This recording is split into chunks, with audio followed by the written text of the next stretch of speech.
I've been in the bando with the chick. Well, Jimmy Choo Sando, cause I'm rich. What's going on? What's going on, man? It's your boy Rich and Faith TV. We always working, we always grinding, and I'm so excited because I have two talented guests in the building, an artist and a business owner, and I'm gonna let her introduce herself today. What's going on? Hey guys, I'm LOR. Like he said, I'm a business owner and a rapper. That's what's up. So where are you from? I'm from Georgia. Georgia. So Georgia, we got a lot of different parts of Georgia. Okay, so I was born in Gwinnett. Uh-huh. Most people don't know that, but I live back and forth a lot of different places, honestly, around Georgia. So I just say Georgia. So you're an original Georgia peach. Yeah. So what was your childhood life like? My childhood life was really back and forth. Like, I was in Georgia, but I was in Bama because my dad stayed there. You know, my mom is a single mom, so I was always back and forth. But, yeah. What type of relationship do you and your mother have now? We have a great relationship. That's my best friend. Like, she supports everything I do, everything I want to be, everything I'll probably think of to be 20 years from now. Like, that's my relationship with my mom, my best friend. That's what's up. How important is it for a man to be in the house for their daughters? That's a good one. I mean, me and my dad, like, we're very close. But it was more so, like, on the phone, trips on holidays and stuff like that. So it's like I never really felt like I missed out on him because we talk every single day. So from my perception, I would say, like, I don't know. It didn't really affect me. At least that's what I think, that it didn't affect me without my dad being there. I still like feel like I'm doing what I'm supposed to be doing and stuff like that, especially for my age. But for other people, I know people do talk about that all the time. Having a dad in the house can be important. But my dad, even though he wasn't in the house, was always there. So I never felt like he wasn't there. That's what's up. I'm glad you didn't make an excuse about your dad not being in the house, so it was hard for you. I can respect that a lot.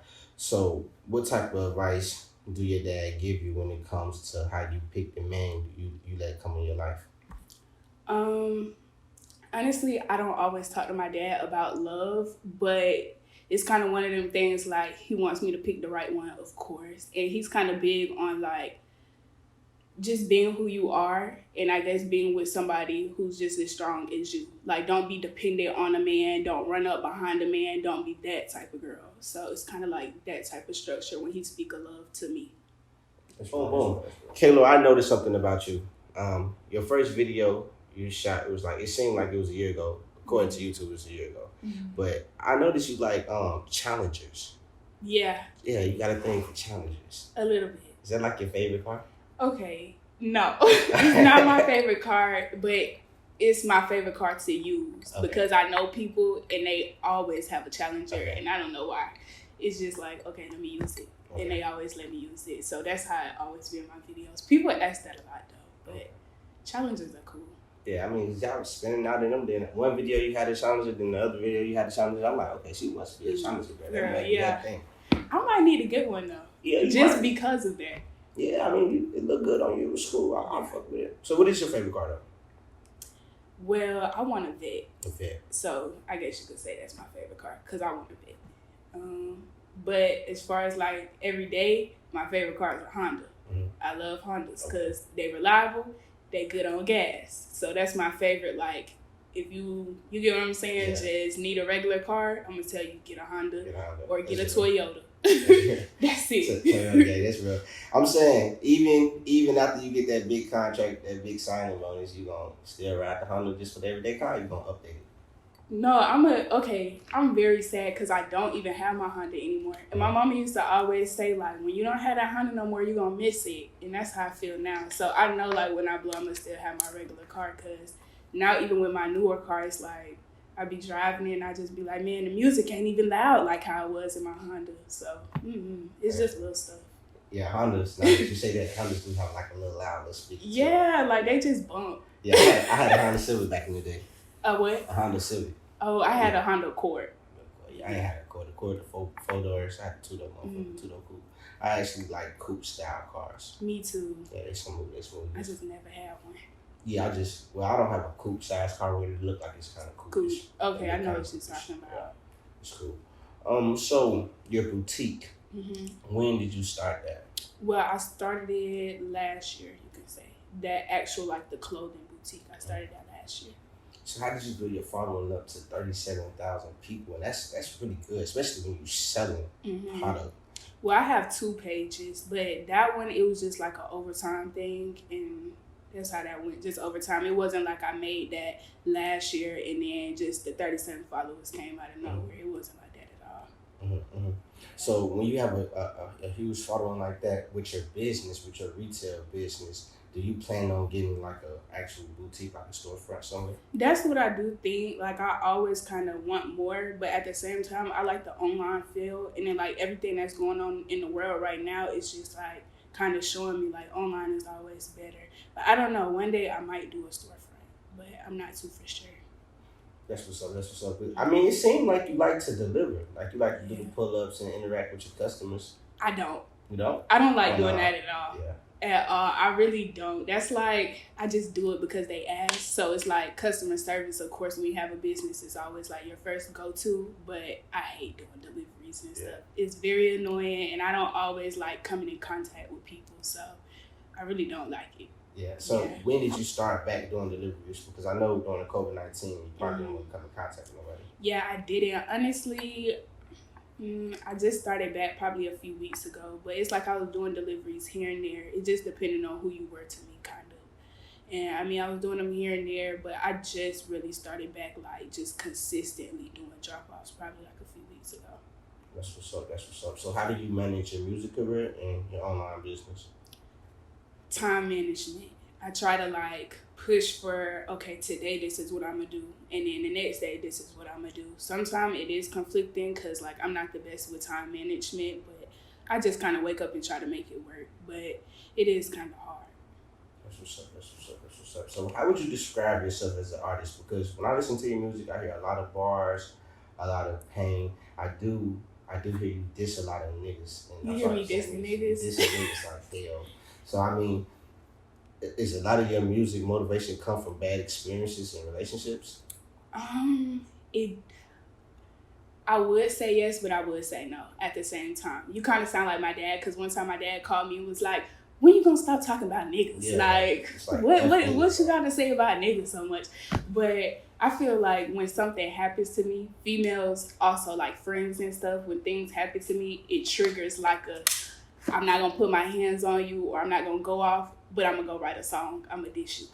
Like, so it kind of be like that. You're a fighter. Yeah. Well, I was. Not anymore. You was a fighter. Yeah. Now I just fight with my words. I don't fight with my hands no more. That's real. So how does that make your man feel when y'all might get into an argument, you gonna make a song? It's like, damn, that's how you feel? Like, you couldn't tell me that? I did that before. I really did. Like, I had have a situation or whatever, and like, I don't know, the nigga just pissed me off before it, and I just went to the studio, and like, when I uploaded it, he was like, damn, that's what it was? That's how you feel? Like, we ain't never getting back together, or it's like this?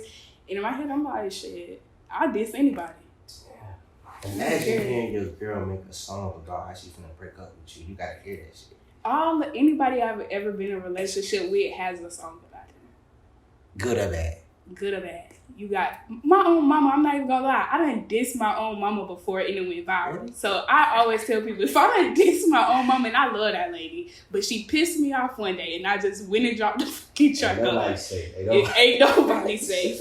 Ain't nobody safe. Damn, that's crazy. So growing up, who are some artists that influenced your style? I used to love T.I. I'm not gonna lie. I used to love T.I., but my dad, like, he's big on older music, so UGK is the big one. As far as females, I love Nicki Minaj when she came out. Let me see. I do love Foxy Brown. She was a big one. Mia X was a big one, too. I listen to her music, like, every day. So, yeah, those are kind of, like, my top. Yeah. Mia X. I'm surprised you said T.I. I listen to T.I., so I listen to the old T.I. Yeah, old T.I. Yeah, that do it for me. Yeah, he was a real vibe. So, like, so when you go in the studio, okay, so you started off, it seemed like via Instagram. I'm basing this off of Instagram. Via Instagram, it seemed like you started off freestyling in the car, and then it seemed like you transitioned to going to the studio. So, what are some things you had to change versus, like, when you was rapping in the car, then when you went into the studio and started making music? Let me see. Really, I feel like the in-car was harder because you have to do it all in one take. Oh, yeah, you do. So that's when I used to do videos in the car. I feel like that was probably like my best all the time, like heavy hitters, because I gotta just go all the way. I gotta make you feel it, whether I want to rap a minute, 30 seconds, 2 minutes. It's like you gotta keep going. Studio, you could break it down. You get what I'm saying? So, but with the studio, you also learn things that you did not know. You get what I'm saying? So, I really had to transition myself to an artist when I go to a studio instead of just someone who pick up a phone and record. If that makes sense, like it's a total different feeling. What are you more comfortable with, though? I was more comfortable with in the car because it was either me or my sister recording me, so it was kind of like you can mess up, it's okay. But anywhere else when I'm in front of people, I'm a perfectionist. So the studio at first was hard for me because even with the producer, I feel like I don't want you to hear me fucking up, like, you know, but that's their job. So I kind of had to get used to that. But now I'm comfortable doing either or, like that type of structure when he speak of love to me. That's real. So when did your music journey start? My music journey started when I was like 7 or 8, somewhere around there, 7 or 8. And what was your name at the time?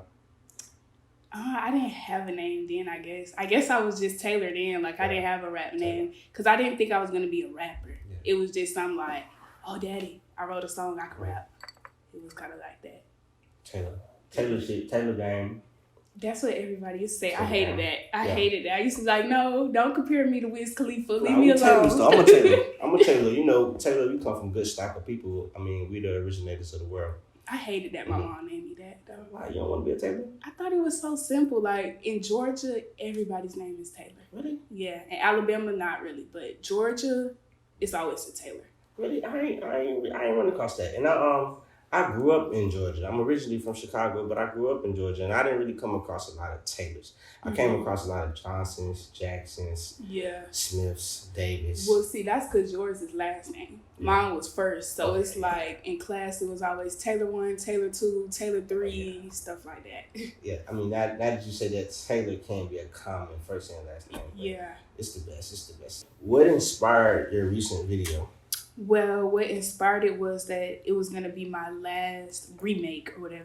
If you look on my socials, I've remade so many different artist songs. So for that one, it was kind of like, I got to give it my all. They're going to see it. And that's the last one. It's time to like just start going good for myself. So it was kind of like, that's somewhat of the sound that I'm going to be giving people. Just like bars, going hard and stuff like that. So I wanted that to be a reflection of it since that was going to be my last one. Oh, that's what's up. So this will be your last remake? That was my last remake, yeah. Okay, that's what's up. Would you like to introduce this video? I'm LOR, and we're going to introduce my On Me remix.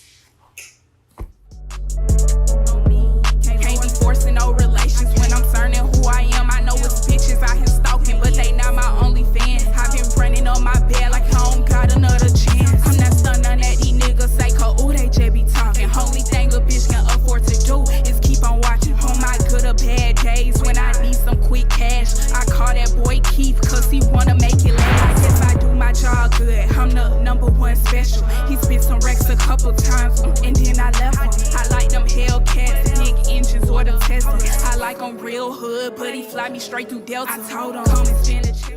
We back. Yeah, that video was really dope. I could feel the passion. I could really feel where you coming from with that, man. Okay. So I really nailed what I was trying to do. Yeah, you nailed it. Yeah, like it's on me. It's how you coming. How long did you think that it took to shoot it? Shit, well, I know me when I shoot videos. I shoot one scene like 5 times. Oh. Just to make sure I get the right one. That's just how I do. Yeah. But I mean, probably how long did it take? Like 4 hours. Yeah, so pretty much. Yeah. That's good. Yeah, that's accurate. That's good enough time. Mm-hmm. And you put that together as far as the editing in? You could. Okay, because I don't want to say like, you know what I'm saying, discredit the videographer. They did come up with the creative direction for that one, and they put the clips together. And but it's like the effects that's on it. That's what I went back and did for this one. Okay. Yeah. Okay, I understand that. So, how do you go by picking your effects to use with your videos?